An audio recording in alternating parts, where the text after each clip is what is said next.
Oops, isang minuto lang ulit ha. Pakinggan mo lang ang mensahe ng Panginoon sa araw na to.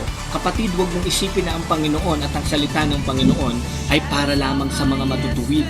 Ang krus ay simbolo ng pag-ibig, ang krus ay simbolo ng pagpapatawad. Sabi ng Luke chapter 5 verse 31 to 32, hindi ang ating Panginoon para sa mga matutuwid, bagkus para sa mga nagkasala. Hindi nangangailangan ng doktor ang mga taong walang karamdaman, kundi ang mga taong nakakaranas ng karamdaman. Kaya kung ano man ang pinagdaraanan mo, kapatid, sa araw na to, lumapit ka sa Panginoon. Mararanasan mo ang tunay na pagpapatawad, tunay na kagalingan mula sa lahat ng sakit at karamdaman na ating nararanasan.